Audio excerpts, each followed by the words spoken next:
कभी सोचा है कि हजारों टन वजनी लोहे का एक जहाज समुद्र पर कैसे तैरता है, जबकि लोहे की एक छोटी सी कील मतलब वो तो पानी में तुरंत डूब जाती है।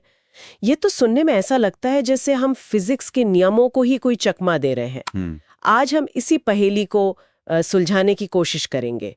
इसके लिए जो जानकारी हमने जुटाई है वो आर्किमिडीज के सिद्धांतों पर तो आधारित है ही, लेकिन इसमें पनडुब्बियों के काम करने के तरीके और डूबे हुए जहाज़ों से जुड़े कुछ असली दुनिया के उदाहरण भी शामिल हैं।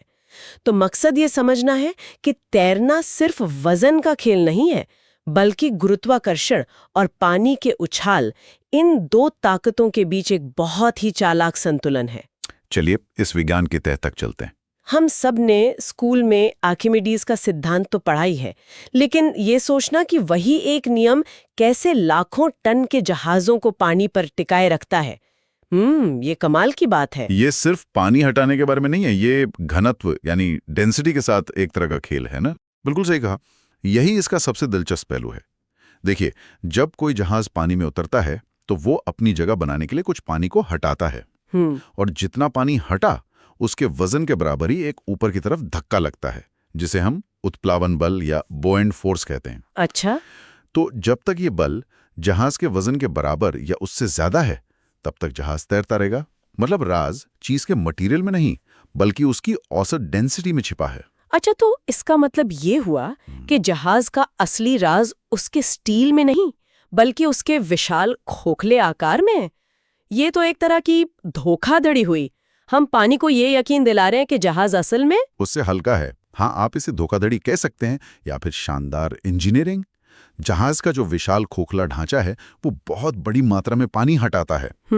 और इसमें एक और बात है, जहाजों को कई वाटरटाइट कंपार्टमेंट्स में बांटा जाता है। अच्छा, मतलब ऐसे हिस्से जो एक दूसरे से पूरी तरह सील बंद होते हैं। बिल्कुल। ये सिर्फ सुरक्षा के लिए नहीं, बल्कि जहाज की स्थिरता और उसके घनत्व को संभालने के लिए भी जरूरी है। तो जहाज का तैरना तो उसकी डिजाइन पर तय हो गया, लेकिन कुछ जहाज तो इस नियम को अपनी मर्जी से तोड़ते और जोड़ते हैं, जैसे पनडुब्बियां। वो कभी तैरती हैं और कभी डूब जाती हैं। ये तो उत्प्लावन बल को अपनी उंगलियों पर नचाने जैसा हुआ। पर ये होता कैसे है? ये बहुत ही चालाकी से किया जाता है। पनडुब्बियों में बड़े बड़े टैंक होते हैं जिन्हें बैलास्ट टैंक कहते हैं। Ballast tanks? हाँ। जब उन्हें गोता लगाना होता है तो वे इन टैंकों में समुद्र का पानी भर लेती हैं। इससे पनडुब्बी का कुल वजन बढ़ जाता है और वो पानी के उछाल से ज्यादा भारी होकर डूबने लगती हैं। और सतह पर वापस आने के लिए क्या वे बस पानी बाहर फेंक देती हैं? लेकिन कंप्रेस्ड एयर से इतना सारा पानी बाहर धकेलने में तो जबरदस्त ताकत लगती होगी। बहुत ताकत लगती है। सतह पर आने के लिए वे हाई प्रेशर वाली कंप्रेस्ड एयर का इस्तेमाल करती हैं और उससे टैंकों से पानी को जोर से बाहर धकेला जाता है। इससे पनडुब्बी हल्की हो जाती है और वापस ऊपर तैरने लगती है। और जब ये नियंत्रण बिगड़ जाता है और कोई जहाज डूबने लगता है, तब हम अक्सर एयर पॉकेट्स के बारे में सुनते हैं कि एयर पॉकेट ने लोगों को बचा लिया। क्या ये सच में होता है? हाँ, ये बिल्कुल संभव है। आप इसे ऐसे समझिए जैसे आप एक ग्लास को उल्टा करके पानी में डुबोते हैं। अच्छा। हवा बाहर नहीं निकल पाती और पानी को अंदर आने से रोकती है। तो अगर डूबते हुए जहाज का कोई कमरा या हिस्सा ठीक से बंद हो जाए तो वहां फंसी भी हवा एक बड़े एयरटाइट ग्लास की तरह काम करती है और पानी को उस हिस्से में भरने से रोक सकती है। इससे वहां जिंदा रहने की जगह बन जाती है। अभी तक हम वस्तु के आकार और उसके घनत्व की बात कर रहे थे, लेकिन क्या उस तरल का भी कोई रोल है जिसमें वस्तु तैर रही है, मतलब पानी का? बहुत बहुत अहम रोल है। तरल जितना घना होगा वो उतना ही ज्यादा उत्प्लावन बल लगाएगा। इसका सबसे अच्छा उदाहरण है एक अंडा।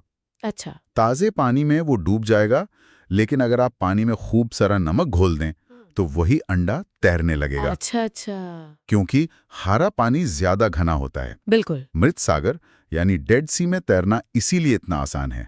उसमें नमक और खनिजों की मात्रा इतनी ज्यादा है कि पानी बेहद घना हो जाता है। तो कुल मिलाकर तैरना कोई जादू नहीं, बल्कि वस्तु के आकार, उसकी औसत घनत्व और वो किस तरह के तरल में है, इन तीनों के बीच एक सटीक संतुलन का विज्ञान है।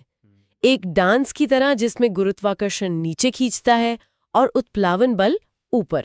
बिल्कुल। और अंत में सोचने के लिए एक सवाल छोड़ जाता हूं। कल्पना कीजिए कि एक जहाज घने खारे पानी वाले बंदरगाह पर अपनी अधिकतम सुरक्षित सीमा तक लोड किया जाता है। अब अगर वही जहाज अपनी यात्रा के दौरान एक ऐसे नदी में जाता है जहां ताज़ा पानी है जो कम घना होता है, तो